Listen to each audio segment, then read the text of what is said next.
Rajasthan paramedical diploma courses के अंदर जो एग्जाम की तैयारी कर रहे हैं उन लोगों को मैं बताना चाहूंगा कि आपके शॉर्ट नोट्स का जो आंसर है और लॉन्ग क्वेश्चन का जो आंसर है वो किस प्रकार से लिखा जाता है। अब काफी सारे स्टूडेंट का डाउट रहता है कि सर शॉर्ट नोट्स के अंदर जो आपसे 5 नंबर का क्वेश्चन पूछा जाता है उसके अंदर आपको किस पैटर्न में लिखना होता है। तो मैं इस वीडियो के अंदर आपको एक शॉर्ट चार्ट के बेसिस पर एक ऐसी टेक्निक बताने वाला हूं जिसके अंदर आपका कंप्लीट क्वेश्चन जो है आपका चुटकी बजाते ही जो आपका आंसर लिख लोगे आप, और उसके अंदर आपको ज्यादा एफर्ट भी नहीं लगाना पड़ेगा। तो इस वीडियो के अंदर आप देखिएगा, ये सारी चीजें मैं आपको बताने वाला हूं। हाय एवरीवन, मैं राम सैनी एक बार फिर से आप सभी का पैरामेडिकल कैरियर पॉइंट के इस यूट्यूब चैनल पर हार्दिक स्वागत करता हूं।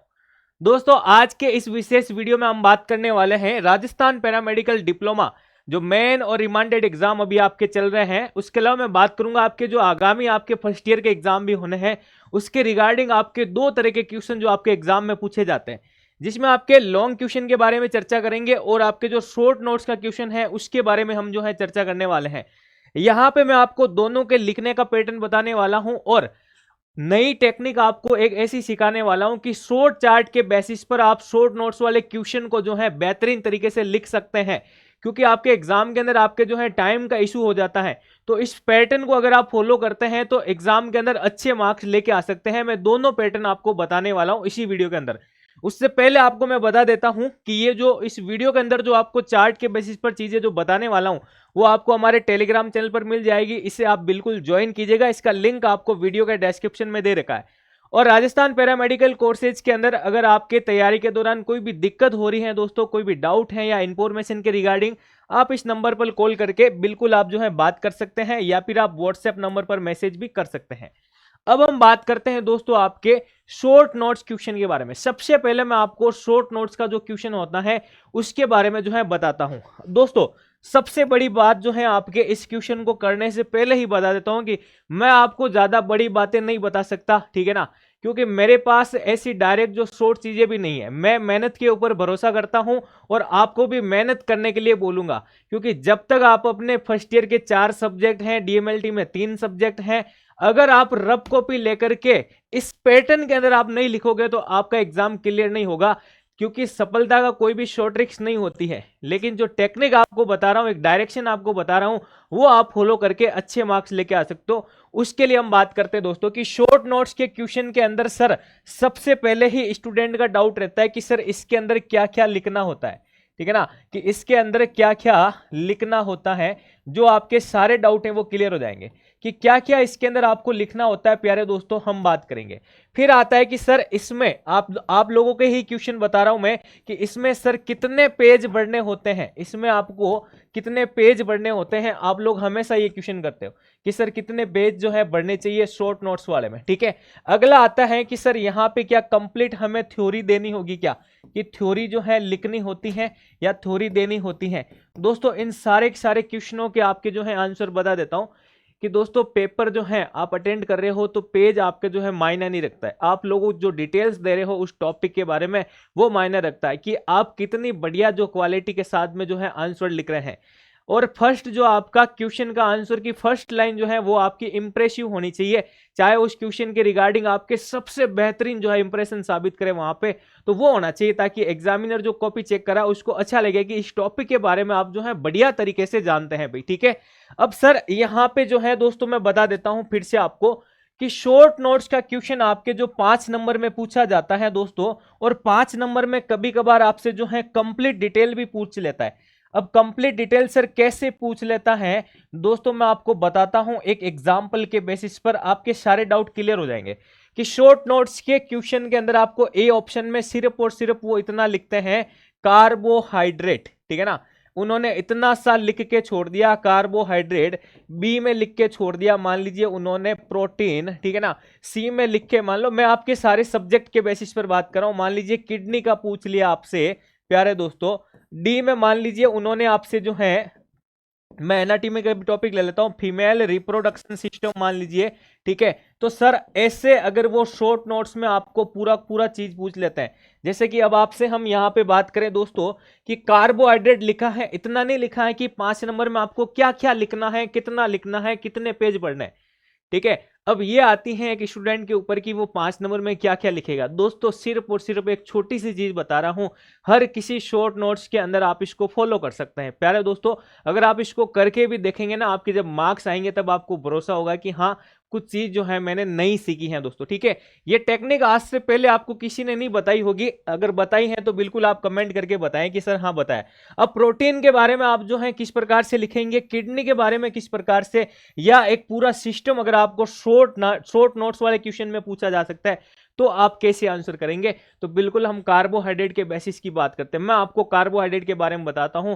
अभी आपके जो एग्जाम चल रहे हैं उसके अंदर ही मैं आपको बताता हूं, जैसे कि मेरे बड़ा बड़ा भाई जो है वो भी सेकेंड ईयर का एग्जाम दे रहा है। उसने कहा कि टाइम का इशू हो जाता है। अब टाइम का इशू हो रहा है दोस्तों क्योंकि आपके बड़े बड़े जो है आंसर लिखने होते हैं, तो उसके लिए आपको पीछे रणनीति बना के चलना पड़ेगा। आपको रफ कॉपी के अंदर प्रैक्टिस करनी ही पड़ेगी। जब तक आप प्रैक्टिस नहीं करोगे नहीं होने वाला। और प्रैक्टिस का मतलब 5 नंबर के क्वेश्चन को डिटेल में किस प्रकार देंगे, तो लाओ मैं बता देता हूं कार्बोहाइड्रेट्स के आंसर को। अब कार्बोहाइड्रेट के 5 नंबर में इतनी सारी डिटेल आपको देनी पड़ेगी, तब 5 में से 5 नंबर पूरे आते हैं दोस्तों।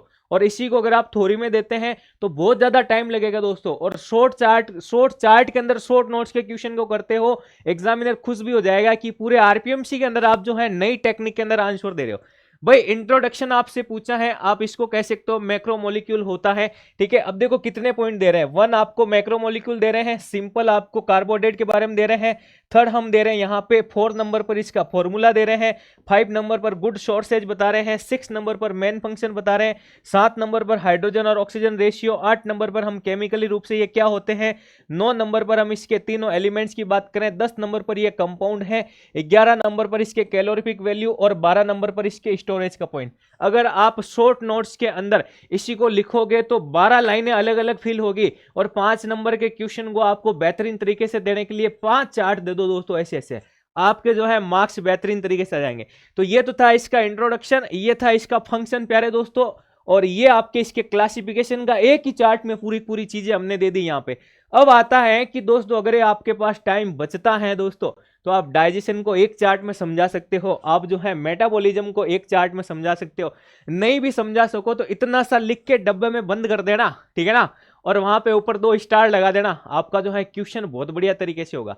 अब मिक्स लैंग्वेज में इस प्रकार से दे सकते हो, फूड के डाइजेशन और एब्जॉर्प्शन के बाद शुगर एंड स्टार्च ग्लूकोज के फॉर्म में ब्लड में ऐड होता है। ग्लूकोज लीवर और अदर मसल्स में ग्लाइकोजन के फॉर्म में स्टोर होता है एंड आवश्यकता होने पर ग्लूकोज में कन्वर्ट हो जाता है। इसी को हमने समझा दिया। ठीक है, जस्ट सिंपल चीजें हैं दोस्तों। शॉर्ट नोट्स के अंदर आपको 5 में से 5 नंबर लाने का ये तरीका। ठीक है, अब हम बात करते हैं लॉन्ग क्वेश्चन को आप कैसे लिखोगे। मैं उससे पहले आपको बता देता हूं, लॉन्ग क्वेश्चन के अंदर आपको थोड़ी यही रखनी पड़ेगी मिक्स लैंग्वेज के अंदर, क्योंकि अपने आरपीएमसी के अंदर अपन मिक्स लैंग्वेज में लिख सकते हैं।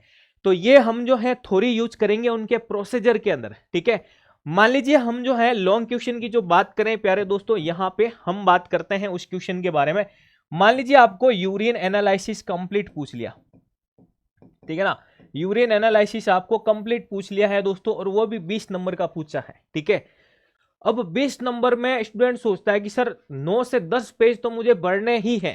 ठीक है ना, अब 9 से 10 पेज बढ़ने से पहले रुकिए जरा आप, ठीक है ना, रुक करके आपका जो सबसे पहला पेज है आंसर का, उसके अंदर एग्जामिनर को एक ऐसी इंपॉर्टेंट थ्योरी, इंपॉर्टेंट चीज दो वहां पे, ताकि वो पूरी थ्योरी को जो है आपके वहीं पे देख ले कि हाँ इस स्टूडेंट को जो है नॉलेज है, इसने बढ़िया तरीके से किया होगा। तो वो आपको फर्स्ट पेज यानी आंसर के स्टार्टिंग में आपको जो है एक क्वालिटी देनी पड़ेगी अपने आप की, कि आपको इतना सारा नॉलेज है, और वो नॉलेज आपका निकल के आएगा उस रफ कॉपी से और उसी पेन से जिससे आप मेहनत करते आए हो। मैंने कहा ना, मेहनत के ऊपर मैं बिलीव करता हूं, कोई शॉर्ट ट्रिक अपनाने का आपको नहीं कह रहा हूं। ठीक है, पढ़ोगे मार्क्स आएंगे, लिखोगे नंबर मिलेंगे भाई, ठीक है ना, और बाकी कुछ भी नहीं है ये सारी चीजें। ठीक है भाई, अब हम बात करें कि यहां पे अगर आप जो है आंसर लिखने के अंदर दोस्तों स्टार्टिंग के अंदर आप जो है एक बढ़िया तरीके से एक उसको पूरा का पूरा चार्ट समझा दोगे ना, कि मैं आपको यूरिन एनालिसिस को इसी चार्ट के अंदर फुल फ्लैश थ्योरी के अंदर आपको समझाने वाला हूं,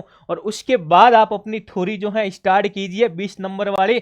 मैंने प्रोसीजर के अंदर आपको कैसे मिक्स लैंग्वेज में लिखना है वो मैंने आपको बता दिया है, कि आप जो है हिंदी प्लस इंग्लिश मीडियम में पैटर्न मैंने आपको बताया है, इसी पैटर्न में आप लिख सकते हैं। ठीक है, तो मैं आपको वो चार्ट बता देता हूं कि कैसे क्वेश्चन को सजाया जाता है, डेकोरेट किया जाता है नंबर लाने के लिए। ठीक है, और उसी चार्ट के अंदर आपकी पूरी थ्योरी समाहित रहती है। ठीक है, लास्ट तक आते आते आप कंप्लीट एना फिजियो को भी दोस्तों 12 से 13 चार्ट के अंदर तैयार कर सकते हो और एक भी क्वेश्चन आपका वहां से बाहर नहीं जाता है। चाहे आप थ्योरी लिखना चाहो तो भी चार्ट के बेसिस पर लिख सकते हो और शॉर्ट नोट्स के क्वेश्चन को भी आप अटेंड कर सकते हो। ठीक है ना। अब हम बात करते हैं कि सर लॉन्ग क्वेश्चन में यूरिन का आ गया तो आप पहले चार्ट कैसा दोगे। तो इस प्रकार से आप एक को चार्ट बनाना पड़ेगा। यूरिन एनालिसिस मेथड है दोस्तों। ठीक है ना। आप यहां पे समझाओगे उनको कि मैं ये सारे पैटर्न आपके यूज करने वाला हूं आपके आंसर देने के लिए। ठीक है, तो यहां पे आप कह सकते हो कि फॉर्मेशन ऑफ यूरिन बताऊंगा, कंपोजिशन ऑफ यूरिन, इंडिकेशन बताऊंगा, क्यों करवा रहे हो टेस्ट, सैंपल के तरीके, प्रिजर्वेशन और एनालिसिस मेथड। फिर एनालिसिस मेथड के अंदर तुम आओगे तो यहां पे आप फिजिकल बताओगे, केमिकल बताओगे, माइक्रोस्कोपिक बताओगे। ठीक है ना। अब यहां पे जो है फिजिकल में ये सारी चीजें, केमिकल में ये सारी चीजें, माइक्रो में आप वापस से ऑर्गेनिक और इनऑर्गेनिक में आ जाओगे। ठीक है, फिर कुछ यहां पे रिजेंट की बात कर लेना और फिर यहां पे क्लिनिकल सिग्निफिकेंस के पॉइंट लिख लेना। अब तुम कहोगे सर यहां पे स्टार्टिंग में यू क्यों दे रहे हो आप। मैं आपको बताता हूं कि आप जब ईमानदारी से पढ़ाई करके एग्जाम देने जाओगे ना, आपके पास वहां पे गर्दन ऊपर करने का टाइम नहीं मिलेगा। तो अगर ऐसे बड़े क्वेश्चन के अंदर आपके टाइम और हो जाता है और आपका लास्ट में अगर आपका माइक्रोस्कोपिक एग्जामिनेशन का एक पार्ट भी रह जाता है ना, तो ये आपका चार्ट वहां पे आपकी पूरी पूरी भरपाई कर देगा स्टार्टिंग के अंदर, कि उनको लगेगा एग्जामिनर को कि हाँ बच्चे को नॉलेज था पूरा पूरा। समझ गए आप। टाइम के इश्यू के कारण ये जो है आपका रह गया होगा। तो ये ईमानदारी की मेहनत से अगर आप पढ़ाई करते हैं ना दोस्तों, तो ऐसे पैटर्न में आप लिखे होगा ना, तब आपके मार्क्स आने वाले हैं। ठीक है ना। तो ये सारी चीजें थी, मैंने आपको शॉर्ट नोट्स का आंसर और लॉन्ग क्वेश्चन को कैसे अटेंड करना है, ये स्टार्टिंग का ही आपके आंसर लिखने का पैटर्न का जो तरीका होगा ना, वो लास्ट तक आपको लिखे जाएगा। और इस प्रकार से दोस्तों आप जो है शॉर्ट नोट्स के क्वेश्चन, लॉन्ग क्वेश्चन को पैटर्न आप जो है एक बार अपने रफ कॉपी में लिख करके देखिएगा। ठीक है ना। और आप चाहते हैं कि सर मैं लिख सकता हूं, तो बिल्कुल मैंने जो आपको व्हाट्सएप नंबर दिया इस पर आप भेजिए लिख करके। ठीक है ना। आप और हमका कम्युनिकेशन मिलेगा, कोई कमी होगी तो वो भी पूरी की जाएगी। ठीक है ना। और कुछ अगर आप भी कुछ नया करके बताते हैं कि सर ऐसा भी हम कर सकते हैं, तो बिल्कुल आप भी सजेस्ट कीजिए दोस्तों कि सर ऐसे नहीं ऐसे भी करना चाहिए। तो हम मिलकर के एक नया प्रयास करेंगे दोस्तों। ठीक है ना। क्योंकि यहाँ पे रिजल्ट जो डाउन दे रहा है ना अपने आरपीएमसी, उसको हम मिलकर के इस प्रकार से ये जो नया तरीका मैं आपके लिए लेकर आया हूँ, ऐसे हम जो है मार्क्स बढ़िया ला सकते हैं दोस्तों। ठीक है भाई। तो वीडियो अगर आपको पसंद आया तो इसे आप जरूर लाइक करें, हर दोस्तों के साथ शेयर करें जो डिप्लोमा कोर्सेज की तैयारी कर रहा है, उनको भी इसका फायदा मिले दोस्तों। और अगर आप चैनल पर नए हैं तो इसे सब्सक्राइब जरूर करें। धन्यवाद।